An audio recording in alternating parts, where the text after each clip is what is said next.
olen Vale majas. Majas, mis on omamoodi arhitektuuriline sümbol, omamoodi monument juba.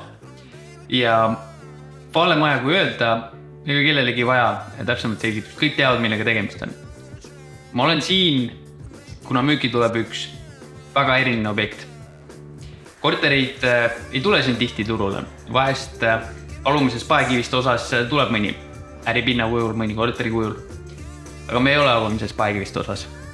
Me oleme ühe erilise maja kõige erilisemas osas.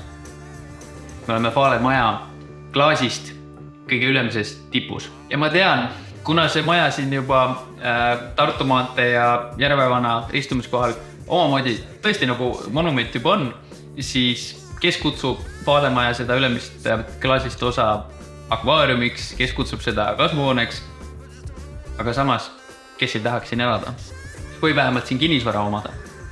Täna näeme, kuidas Vale majas elu välja näeb. Nagu mul sõber ütles, Vale maja isegi alumises osas korterid on kallid ja saad küll selle eest, see on kõrged laed, saad sellise kipti industriaalstiili, aga tegelikult siin alumises osas sa maksad ikkagi ülemaste vaateid kinni ja tegelikult nii ongi. Selle korteri teevad eriliseks pea asukoht siin ja need vaated. Korteri ise on pea 50 ruutmeetrine, kihvti saarega köök, mullivanniga vannituba, eraldi magamistoa osa siin. Aga miks see korter on kõnelemist väärt, on loomulikult siin. Kui sa astud siin korterisse sisse, see Tallinna kesklinna panoraam, mis siit avaneb, see tekitab sinus erilise tunde. Korter oleks originaalis arendajalt tulnud päriselt kahetoaline. Siin oleks olnud sein vahel, mis oleks magamistoa ära jaotanud. See vaade on niivõrd eriline, et omanik otsustas selle seina siit ära jätta puhtalt selle pärast, et avada see korter terves laiuses sellele vaatele. See vaade on siin ainulaadne. Aga fakt, et terve üks korteri sein on klaasist, see on juba omaette unikaalne. Ja vaadetest rääkides, see siin on 12. korrus, aga Vale maja on ka mäe otsas, mis siit Tartu maanteelt üles jookseb. Ehk tegelikult siit vaadates terve kesklinn on sul siin all, otse nagu peopesalt. Eemal uue küüka peal on Tallinna vanalinn ja taamal loomulikult meri. Tallinki laevad siit paistavad suisa tilukesena. Ja see on, miks Vale maja linnapoolsetel korteritel on tõenäoliselt Tallinna parimad vaated. Tornimäe tornides, seal sa oled seal kobaras sees, Skyline'i majale vaatad siit juba katusele, staadioni majad, need on ka tunduvalt madalamad, Seebitorn, Järvetornid, Rocca Tower, seal ei saa kesklinna vaadetest enam rääkida. Ehk palun väga. Ja teine, mis sul siin on asukoht. Ütleks, et paiknemine siin Tartu maantee otsas on sama unikaalne kui see vaade. Ei ole võrreldavat asukohta Tallinnas, mis oleks niivõrd lähedal lennujaamale, teenusepakkujatele ja kõige mainekamatele ettevõtetele, mis paiknevad Tallinna kesklinnas, südalinnas, Tallinna suurimatele ostukeskustele ja samas niivõrd kiire pääsuga näiteks Tallinnast välja Tartu suunas või Tallinna ringilt ükskõik millises Eesti suunas. Kinnisvara omamine sellises asukohas, sellise vaatega, mis on kordumatu, sellel on alati premium väärtus. See ei sõltu turu olukorrast.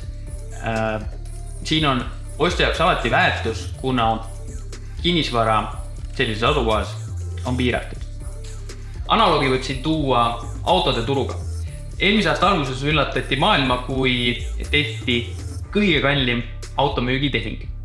Müüdi auksjonil üks unikaalne Mercedes ja kui varasem rekord ehk 70 miljonit USA dollarit kuulus Ferrarile, mille sarnased oli tehtud 36 tükki maailmas, siis Mercedes uue rekordiga 142 miljonit USA dollarit. Oli ainulaad, üks ühest. Sellest siin ei saa maailma kõige kallimad korterid. See ei saa kindlasti ka Tallinna kõige kallimaks korteriks. No siin on ikkagi 50 ruutmeetrit. Miks ärikinnisvaras premium pinnad ehk A-klassi pinnad on ainult kesklinnas, on asukohad. Teenused ja transpordivõrgustik, mis kesklinnas on. Kui vaadata transpordivõrgustikku, mis kesklinna on, see on nagu ämbliku võrgu kese. Ettevõttena sinu haare klientidele, kes sinuni pääsevad, töötajatele, kes sinuni pääsevad, võrreldes äärelinnaga, on kesklinnas tunduvalt suurem. See on, mis loob sinu jaoks väärtust. Nüüd omad sa ärikinnisvara või elukondliku kinnisvara kesklinnas. Tõusu ajal sinu kinnisvara väärtus tõuseb, aga languse ajal see langeb vähem. Samal ajal äärelinnas buumi ajal kinnisvara väärtus võib sul isegi tõusta kiiremini, aga languse ajal see on, kus tuleb tõeline krahh. Ja see võib sind ärist välja lüüa, võib-olla ka sinu kodust välja lüüa. See on, miks omades sellist vara mitte keegi ei saa sind asendada. Omad sa kaubanduskeskust sellises asukohas, kus sul on üürnikest järjekord ukse taga, omad sa siin elupinda, kus tõenäoliselt sinul on samamoodi järjekord ukse taga. Siin ei saa sind keegi asendada, kuna siin kinnisvara sellises asukohas on piiratud. Georg võib lõputult meile neid vaateid siin luupida, aga kui mõelda selle korteri ostjast, tõenäoliselt ostjale ei ole siin oluline ruutmeetrit, tal ei ole oluline siin ruutmeetri hind, tal ei ole oluline see sisustus, ta ostabki siin asukohta ja seda vaadet. Kui ostjana peaks millelegi mõtlema, siis võib-olla kui kauaks ma plaanin seda korterit hoida.